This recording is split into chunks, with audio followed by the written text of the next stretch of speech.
Hey everyone, this is Gary. I'm off this week visiting the beautiful Commonwealth of Puerto Rico, where hopefully I will not be stranded due to a hurricane.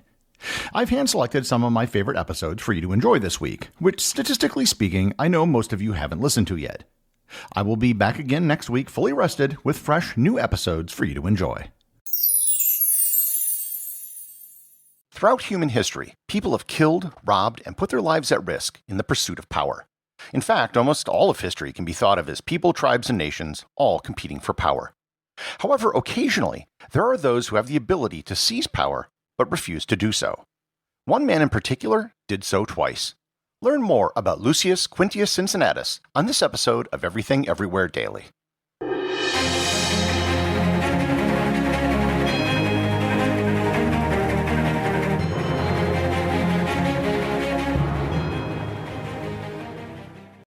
Hey everyone, I wanted to tell you about a podcast that I think you might enjoy called The Side Hustle Show. The Side Hustle Show helps you make extra money by showcasing the stories and ideas of regular people who've made it happen. People like Shelley, who started a travel blog in 2020 that now brings in $50,000 a month, or Jamie, who started flipping liquidation pallets. The podcast provides you with a huge variety of business ideas, everything from selling spreadsheets online to reviewing Amazon products, from washing windows to playing video games. I promise that you'll find inspiration on something that can work for you in whatever spare time you have. The podcast is light on theory and heavy on the tactics that work. Go and check out The Side Hustle Show wherever you're listening to this podcast, or visit Side Hustle Nation.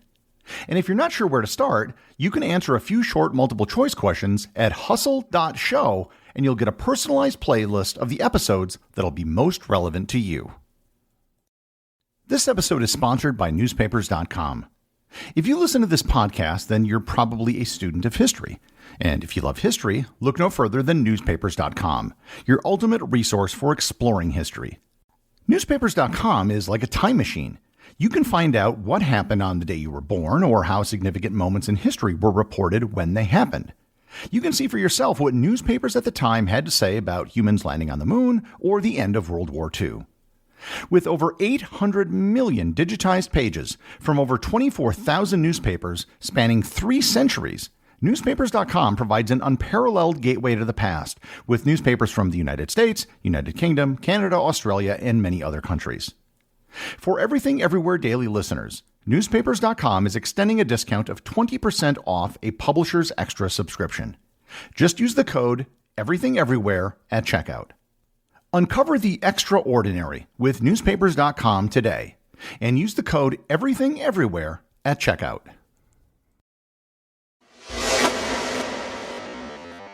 In the 5th century BC, Rome wasn't yet the sprawling, conquering behemoth that we think of today. It was one of several city-states on the Italian peninsula. They were also only a few decades into the Republican period, and they were still figuring things out. It was in this environment that we find Lucius Quinctius Cincinnatus. The Quintus clan was a wealthy patrician clan that dated back to even before the founding of Rome.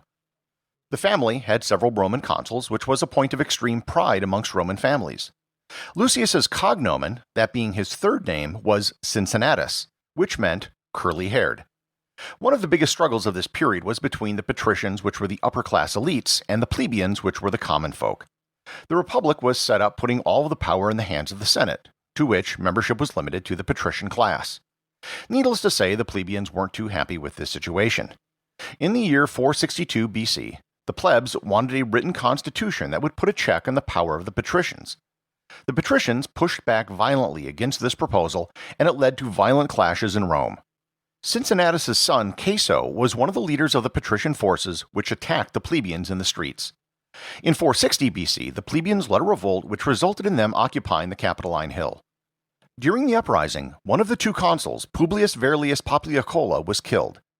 As there were always 2 consuls, Cincinnatus was appointed as his replacement for the remainder of the year.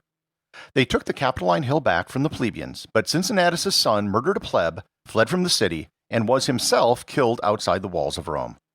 Cincinnatus was so upset with the death of his son and the state of affairs in Rome that he retired from politics and left Rome to work on his farm west of the city on the Tiber River. While all this domestic strife was occurring in the city, Rome was also fighting with a nearby tribe known as the Aequi. In 458 BC, the 2 consuls for that year set out with 2 armies. One went to relieve the town of Tusculum, and the other ended up getting surrounded by the Aequi. The army that got surrounded managed to have 5 horses break through the lines and send notice to the Senate. Someone needed to help the besieged army, but there was no one available to help.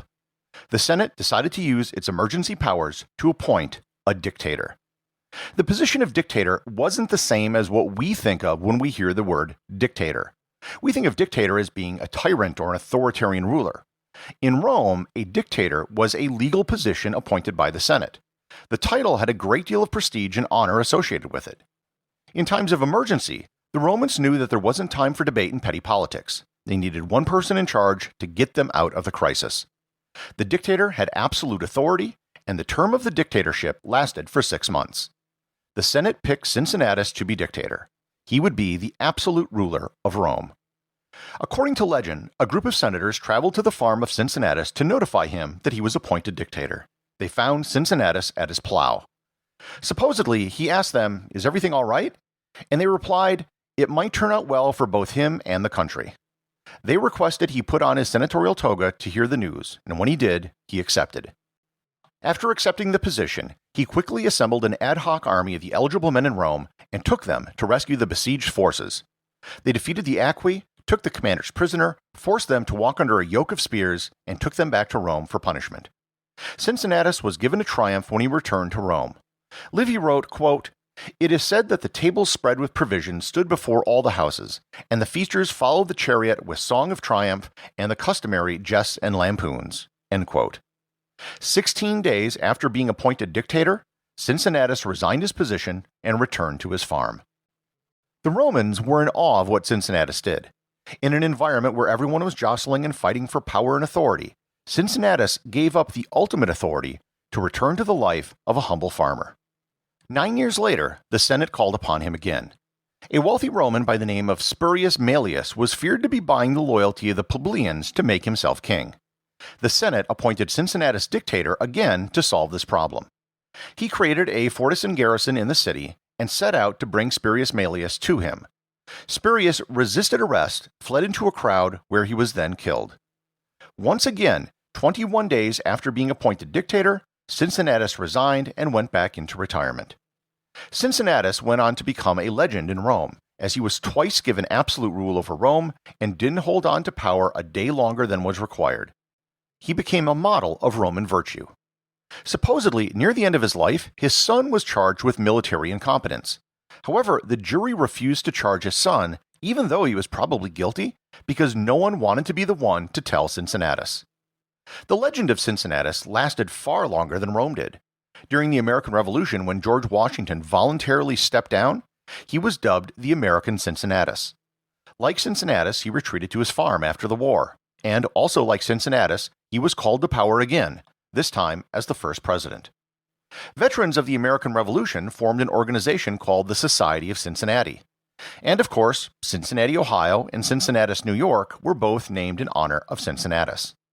A more recent example might be the Cincinnatus of Africa, Nelson Mandela. He was in a position where he probably could have been president for life if he wanted, but he voluntarily stepped aside and gave up his power. The legend of Cincinnatus still has relevance for the world today. The desire for power is as great as it ever was. Yet few people are still willing to step up, do what is required, and then step away from power. The executive producer of Everything Everywhere Daily is Charles Daniel. The associate producers are Thor Thompson and Peter Bennett. I just want to thank everyone, including the show's producers, who support the show over on Patreon. If you'd like to support the show, just head over to patreon.com, which is currently the only place where you can get show merchandise. Also, if you want to talk to other listeners about the show, head over to our Facebook group or Discord server, both of which have links in the show notes.